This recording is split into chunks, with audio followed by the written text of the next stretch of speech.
Hello everyone बच्चों, आपका स्वागत है हमारे चैनल चाणक्य कोचिंग इंस्टीट्यूट में। और मैं आज लाया हूँ वर्ड डिफरेंस में एज और लाइक। तो आज हमें बच्चों एज और लाइक में डिफरेंस देखना है। अगर हिंदी अर्थ की बात करते हो तो अलग अलग वे में अलग अलग इसका अर्थ हो सकता है। नाउन है तो कुछ अलग सेंस है। तो लाइक आप समझते हो, अगर वर्ब है तो इसका अर्थ है पसंद करना, और लाइक माने जैसे भी होता है। चलिए खैर, हम इनको देखते हैं लॉजिकली क्या इनकी ग्रामर है। तो बच्चे लाइक क्या होता है? लाइक एक एडजेक्टिव भी होता है, प्रेपोजिशन भी होता है, एडवर्ब, नाउन और वर्ब भी होता है। ठीक है, लेकिन आपको जब भी एरर्स इसमें से मिलती हैं वो प्रेपोजिशन की फॉर्म में मिलती हैं। ठीक है, जब भी आपको एरर्स मिलेंगी वो प्रेपोजिशन की फॉर्म में मिलेंगी। चलिए, अब जैसे कि अब आप एक बात बताओ, लाइक माने होता है प्रेपोजिशन, अगर लाइक को कह रहे हो आप, और प्रीपोजिशन का एक रूल होता है, और वो ये है बच्चों कि प्रेपोजिशन जब भी कोई चीज़ होगी तो प्रेपोजिशन की एक विशेषता होती है, उसके बाद जो भी आएगा या तो वो नाउन होगा या फिर वो प्रोनाउन होगा। अगर वो प्रोनाउन होगा तो वो प्रोनाउन का कौन सा केस होगा? ऑब्जेक्टिव, क्योंकि हर प्रेपोजिशन का अपना एक ऑब्जेक्ट जरूर होता है, और ऑब्जेक्ट आपको पता है या तो नाउन हो सकता है या प्रोनाउन हो सकता है।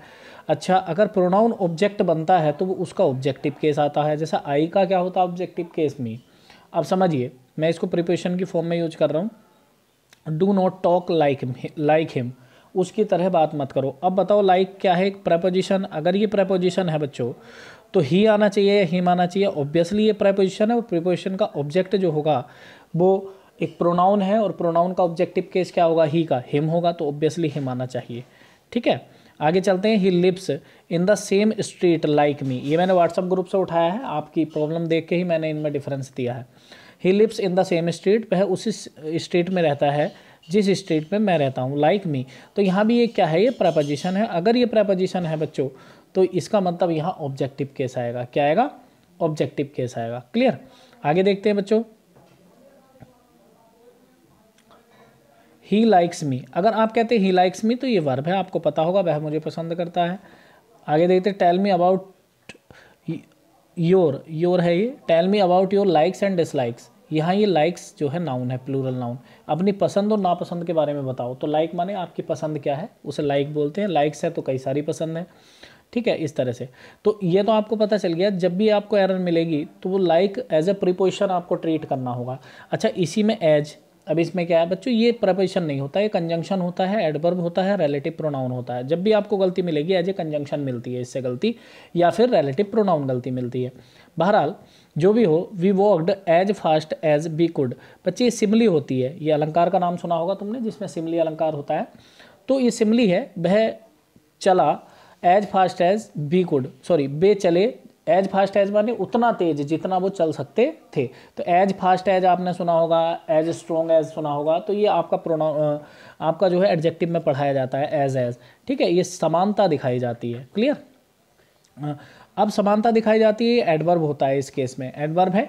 ठीक है, तो एज आएगा। तो ये स्ट्रक्चर तो अलग है, ये इससे गलती आती ही तो है, लेकिन वो फिर उस तरह से आती है यहाँ की। यहाँ पॉजिटिव केस होता, जो एडजेक्टिव का पॉजिटिव केस होता है, या तो या बीच में एडजेक्टिव आएगा या एडवर्ब आएगा। एडजेक्टिव आएगा तो पॉजिटिव एडजेक्टिव आएगा, जैसे फास्ट आएगा, फास्टर या फास्टेस्ट नहीं आएगा। ठीक है, चलिए आगे बढ़ते हैं। एज ही वॉज पुअर, जैसा कि वह गरीब था, आई हेल्प्ड हिम, मैंने उसकी सहायता की। बच्चों एज या सिंस लगा दो, यहाँ सिंस भी लगा सकते हैं।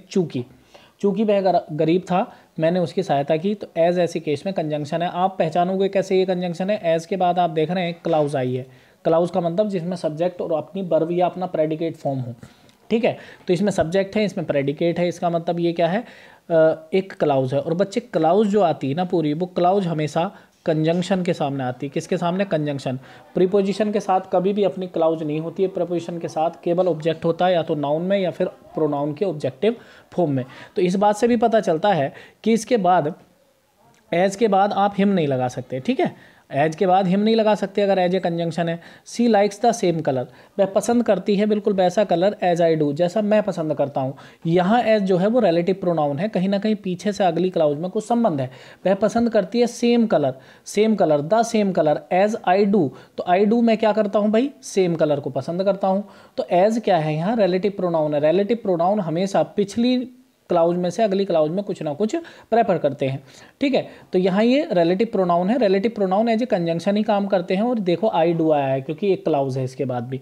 आगे देखेंगे बच्चे, एज का प्रयोग कभी कभी हम प्रेपोजिशन एज का प्रयोग हम प्रेपोजिशनल फ्रेज के साथ भी करते हैं, प्रेपोजिशन प्लस कोई नाउन हो, प्रेपोजिशन प्लस नाउन, ऐसे केस में भी ये कंजंक्शन ही होता है, ठीक है। जैसे कि इन 1939 में, एज इन 1914 1914 की तरह, 1939 में 1914 की तरह, एवरीवन वांटेड वार, हर कोई युद्ध चाहता था, हर कोई युद्ध चाहता था। तो एज है और प्रीपोजिशनल फ्रेज है, तो ऐसे केस में एज ही लगता है क्योंकि ये एक तरह का कंजंक्शन होता है यहाँ।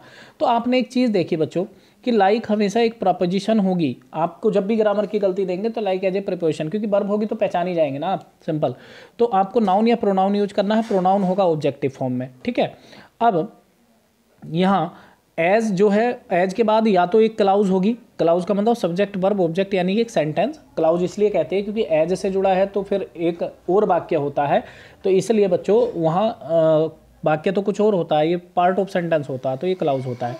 तो एज प्लस क्लाउज आएगा अगर हम, तो क्लाउज होगी। और बच्चे ध्यान देना, अब समझना बात उस वाक्य में जो व्हाट्सएप पे भेजा था आपने, तो क्लाउज अगर होगी तो क्लाउज की शुरुआत सब्जेक्ट से होती है, और सब्जेक्ट की जगह अगर आप प्रोनाउन रखोगे तो ये बताओ उसका सब्जेक्टिव केस रखोगे, है ना। यानी कि जो वाक्य था उसमें था मी, तो आप क्या मी रखोगे या आई रखोगे, आई, यानी एज के बाद कभी भी सब्जेक्ट आएगा, कभी भी ऑब्जेक्ट नहीं आएगा। ये बात समझ आ गई। अच्छा, दूसरे एज में प्रीपोजिशनल फ्रेज, प्रीपोजिशनल फ्रेज का मतलब ये है प्रीपोजिशन है प्लस नाउन है, तो या फिर ये फ्रेज आपको देखने मिलेगी। तो अब हम उसी वाक्य पे चलते हैं जो आप व्हाट्सएप पे आप लोगों ने भेजा था। ये वाक्य था ही lives in the same street, और वहाँ ये था कि लाइक लगाना है कि एज।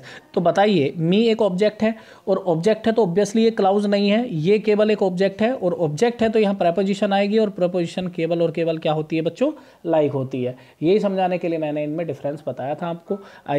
आई होप आपको समझ आया होगा। और ठीक है, तो पढ़ते रहिए, बढ़ते रहिए। God bless you, best of luck.